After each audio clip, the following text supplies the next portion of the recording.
Nagpur city police माननीय CP सरांच्या संकल्पनेतून से नो टू नायलॉन मांजा हा उपक्रम राबवत आहोत। त्याच्यामध्ये झोन 5 येथील आमचे सर्व इथे सिनियर पीटर्स सिनियर इंचार्जेस देखील अवेलेबल आहेत।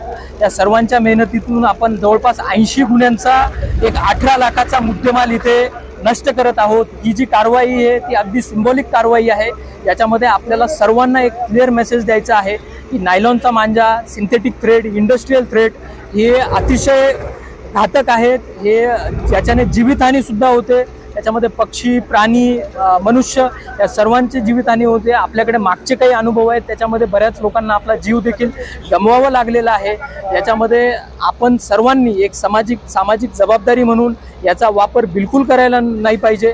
जर आम्हाला असा वापर करताना कोणी आढळून आले तर त्यांच्यावर आम्ही कायदेशीर कारवाई करतो। त्याच कायदेशीर कारवाईमध्ये आम्ही हे सर्व जप्त केलेलं होतं।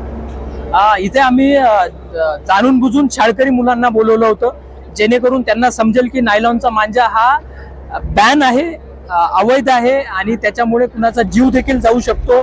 त्याच्यामध्ये आम्ही सर्व नागरिकांना एक आवाहन करेल की आपली एक सामाजिक जबाबदारी म्हणून कुणीही नायलॉन मांजाचा वापर करू नका। जे पतंग उडवणारे असतात त्यांच्या देखील हातासाठी हा घातक आहे। बाकीच्यांचा त्याच्यामध्ये जीव देखील जातो आहे। रस्त्यावर जर तो कुठे आडवा आला तर गळा कापला जातो।